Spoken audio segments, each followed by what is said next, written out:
नमस्कार. भक्तिप्रिया चॅनलवर आपले खूप खूप स्वागत आहे. यंदा संकष्ट चतुर्थी ही 28 फेब्रुवारी बुधवारी आलेली आहे. आजच्या व्हिडिओमध्ये आपण संकष्ट चतुर्थीचे महत्त्व तसेच प्रत्येक महिन्याच्या चतुर्थीला काय खावे हे पाहणार आहोत.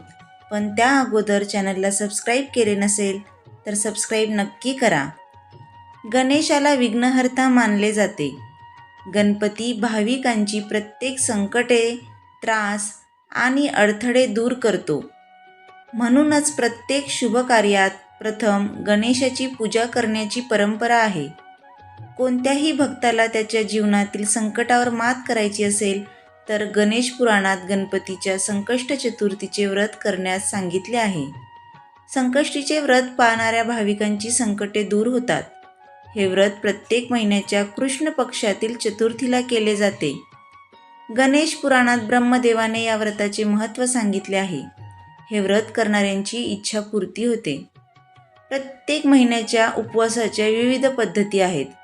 संकष्ट चतुर्थीच्या व्रतामध्ये सर्व महिन्यांच्या चतुर्थीचे महत्त्व सारखेच आहे, परंतु त्यांच्या विधींमध्ये फरक आहे. गणेश पुराणानुसार श्रावण महिन्याच्या चतुर्थीच्या वेळी साधकाने मोदक खाऊन उपवास करावा.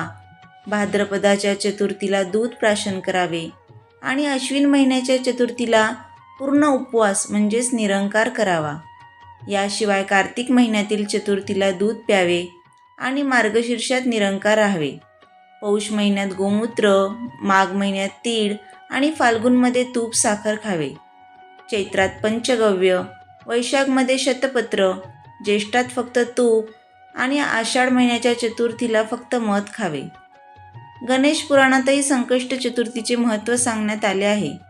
त्यानुसार प्राचीन काळात कृतवीर्य नावाचा राजा अपत्य न झाल्यामुळे दुःखी होता.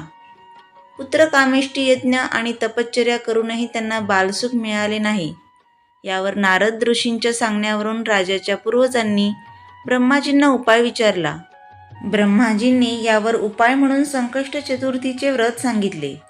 त्यानंतर पितरांनी कृतवीर्याला स्वप्नात दृष्टांत दिला आणि संकष्टीचे व्रत पाळण्यासाठी सांगितले. असे केल्यावर राजा कृतवीर्याला पुत्रप्राप्ती झाली. तसेच गणेश पुराणात भृशुंडी ऋषीची कथा आहे, ज्यांचे आईवडील कुंभीपाक नरकात यातना भोगत होते. ही माहिती नारदजींनी भृशुंडी ऋषींना सांगितल्यावर त्यांनी संकष्ट चतुर्थीला केलेल्या व्रताचे पुण्य फळ देऊन त्यांना नरकातून मुक्त केले. त्यामुळे हे व्रत प्रत्येक संकटातून मुक्ती मिळवून देते.